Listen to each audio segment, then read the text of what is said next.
So Elizabeth, here at the Rosenbach, you have 3 typescripts of this poem that more revised and revised and revised. Can you tell us what we have? Right. We have the 2 middle versions, if you will, of 4 versions that she published. We don't have the longest, which was published in 1924. This is the next version, which shows the most work, and see where she wanted to continue and then decided she was ready to cut it off right here. This is the end for this time. So this is the version that was published in 1925. She's made a clean copy, almost clean. She did make one further change to this version. She knocked off one final phrase. Is unknowable or trivial or glib. Here it's is unknowable, the rest crossed out. Yes. Then for 1932, she revised it again, returned to a stanza structure, which the earliest version had, and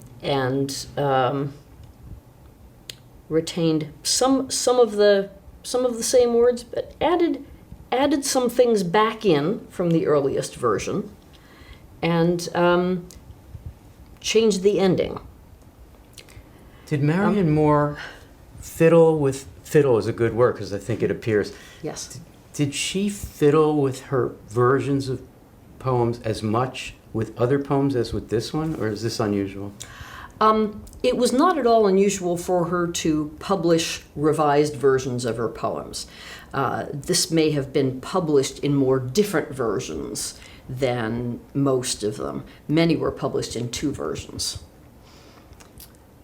And now, editors and scholars, well, let's just say scholars, because editors are in their own world, but scholars, what's the great thing about having a resource like this? Scholars come, and they have published versions, but what's the advantage of seeing a typescript, for instance? Well, they can see what she decided not to include at all.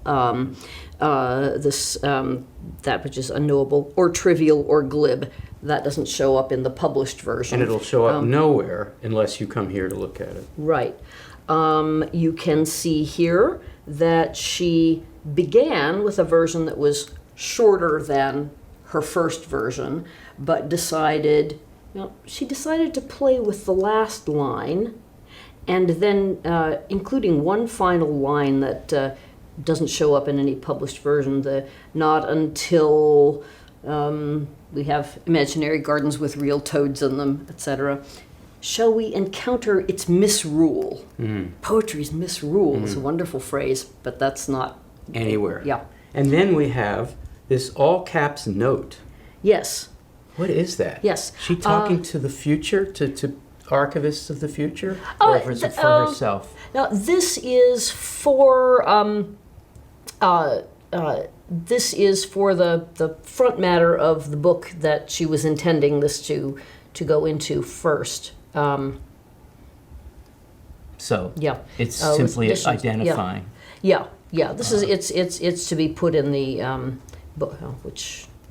So this 1925 observations. This is for the Egoist Press version, is that right? No. Yeah. That was the previous one. Yeah, that was 1921, which is poems, right? And she's considered one of the poets who cared about preserving typescripts and versions, and not all poets did that. Is that just a characteristic thing of her personality? Or? Yeah, I mean, there have always been people who want to hold on to everything and want to go back and revisit all the ideas they've had, whether it's some people want them to be preserved for posterity, and some people are thinking more or also about their own use. There have always been other people who, when they were finished with something, were finished with it and threw it away.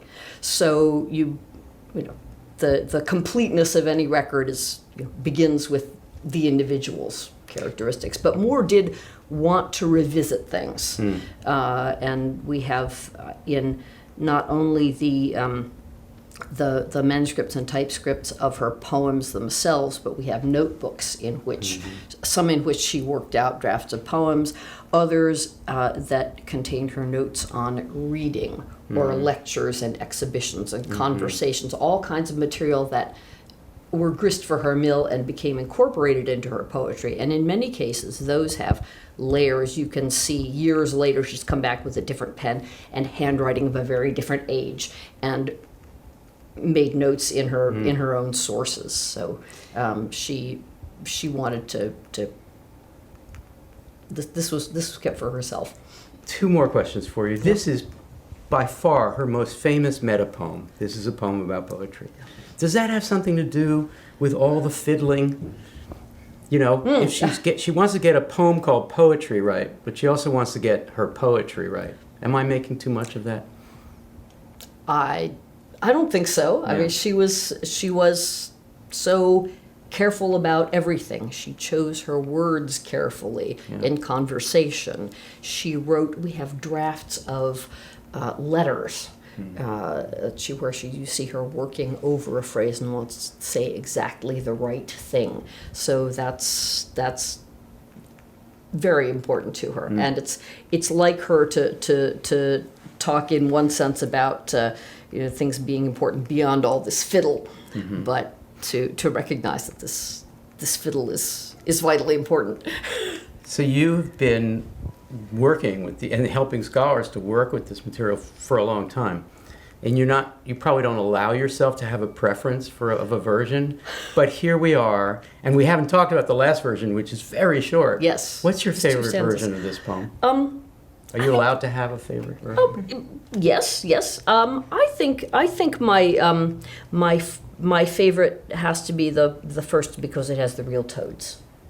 Right. It's hard to imagine ever taking that great line out. Yeah. Imaginary toads in real Imaginary gardens with real toads in them. Yeah.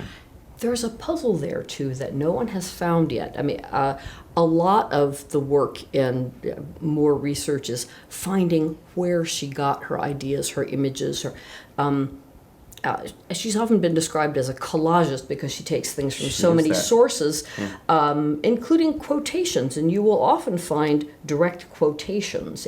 Sometimes they are from well-known sources. More often than not, they are out of book reviews, newspaper articles, conversations, box scores of baseball games. Yeah.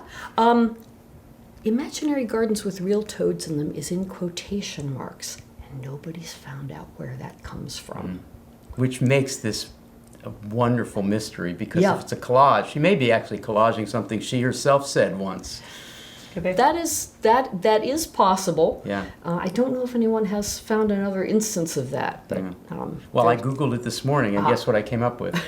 Marianne Moore. Marianne Moore. yeah. Well, thank you. It's so great to see the typescripts. Yeah.